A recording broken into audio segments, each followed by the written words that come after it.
La communauté de Djolo, c'était un groupe de 30 femmes. Et nous avons été sélectionnés dans le cadre du projet Empower, Women Communities. Empower, c'est une ONG internationale, on n'intervient pas que en Côte d'Ivoire. Et l'objectif général de l'association, c'est de viser à l'égalité entre les femmes et les hommes. Et ce qui a été la force au niveau d'Empower, c'est que c'est accepter, c'est l'inclusion. Accepter tout le monde, faire en sorte que chacune de nous ait sa place.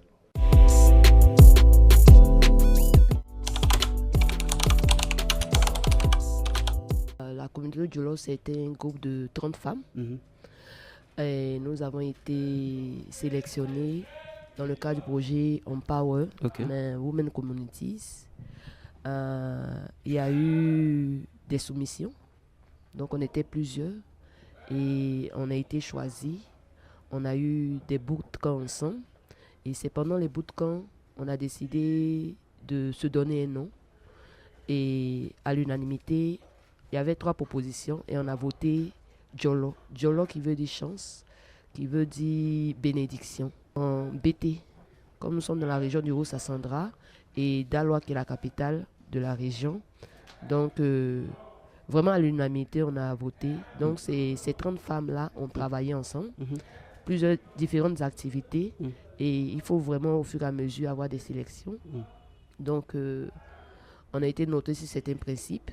Donc là on est 10 femmes pour le Women Day Plus et je pense que c'est une communauté qui a une grande vision comme on l'a appris de la mentor aujourd'hui et on va travailler à être des femmes vraiment engagées, des femmes d'impact au niveau de Daloa.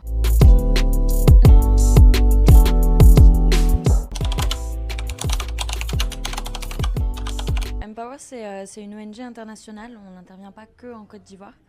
Et l'objectif général de l'association, c'est de viser à l'égalité entre les femmes et les hommes en utilisant l'entrepreneuriat comme un vecteur de...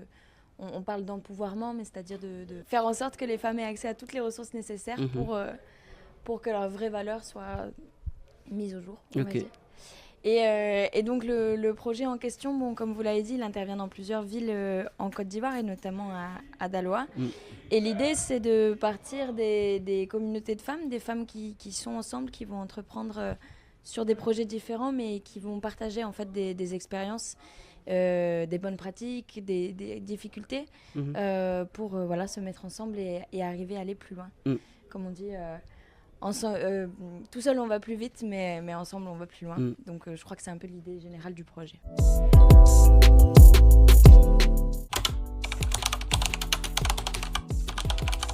Quand on m'a approché pour me faire la proposition, j'ai été tout de suite emballé par l'idée de créer encore plus d'impact auprès de ces femmes, l'idée de pouvoir ramener ces femmes qui sont éloignées de l'emploi à revenir à travers l'entrepreneuriat, à montrer aux dames qu'elles ont encore plus de valeur que ce qu'elles pensent.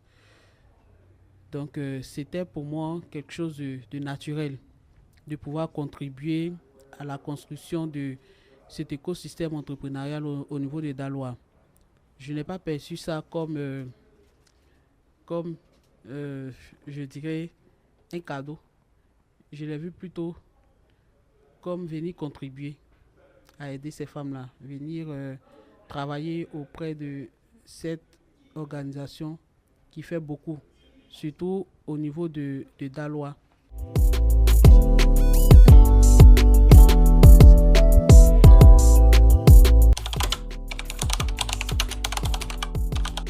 Comme je disais, on vient de différents secteurs d'activité. Ce ne sont pas des coopératives à la base. Ce sont des femmes entrepreneurs, des femmes dynamiques, des femmes qui sont déterminées, engagées dans leurs activités. Et comme j'ai dit, il y a eu une rencontre où on a fait un atelier pour échanger tout. Mais il y a eu des soumissions. Nous ont présenté le projet et il y a eu des soumissions en ligne. Donc, ce sont des femmes qui ne se connaissent pas. Et Dieu merci que dans cette communauté, il y a des femmes qui reviennent un peu de l'extérieur. C'est pas leur nom là. comment on dit, les migrantes de retour. Il y a des femmes qui sont dans le service, il y a d'autres qui sont dans la production. Vraiment, ça regroupe plusieurs entreprises, plusieurs femmes entrepreneurs. Ce n'est pas des coopératives.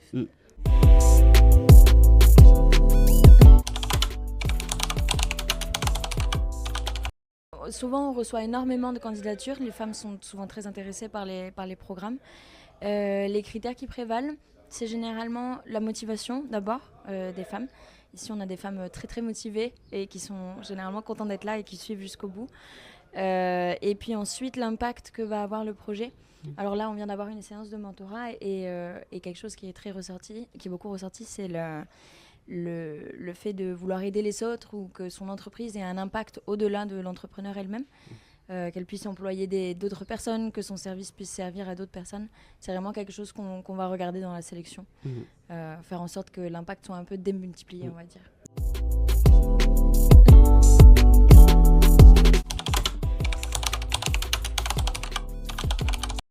C'est vrai qu'il y a diverses activités, mais nous sommes des femmes.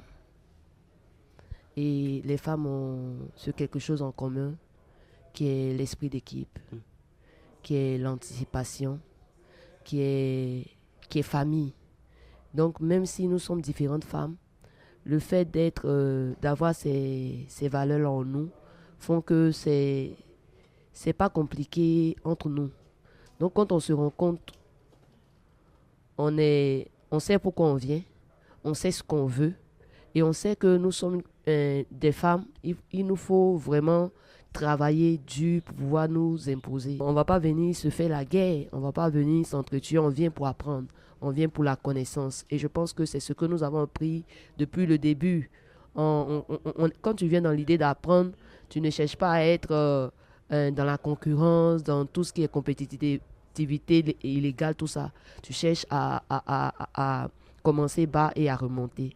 Donc, on n'a pas eu de problème entre nous parce qu'on sait déjà ce qu'on veut et c'est ce qui a conduit un peu la communauté Jolo et a poussé encore à avoir ces 10 femmes pour le Women Day Plus.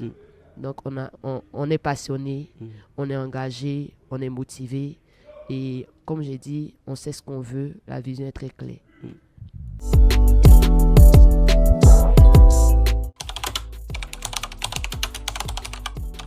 Comme l'a dit Sarah, c'était 30. On a eu à faire des formations thématiques qui concernaient plusieurs thèmes. Qui concernaient plusieurs thèmes, on a eu à les former. Et à la suite de cela, il y a eu une petite compétition où ces 10 femmes se sont démarquées parmi les 30. Donc aujourd'hui, c'était aller plus en profondeur dans leur business. Travailler individuellement. Je crois qu'il y a eu déjà des séances de coaching où elles ont travaillé individuellement sur leurs différents business. Un entrepreneur à la base, c'est quelqu'un de très têtu. Donc, c'est cette ténacité aussi qui fait toute la passion de l'accompagnement. Parce que généralement, dans chaque accompagnement, tu te redécouvres à tes débuts quand tu recevais aussi des conseils et que tu essayais de discuter parfois avec tes formateurs. Mais ici, je pense que l'ambiance a plutôt été bonne. Même lors des formations, tout était fluide. Parce qu'elles étaient disposées à déconstruire les stéréotypes. Les stéréotypes liés au genre. Que peut-être les femmes ne peuvent pas entreprendre. Les femmes ne sont pas de bonnes gestionnaires. Les femmes ne sont pas de bons leaders. Il y avait plusieurs stéréotypes à déconstruire. Parce qu'il faut dire qu'au niveau avec Empower, on est beaucoup plus accompagné de façon vraiment chacune dans son business.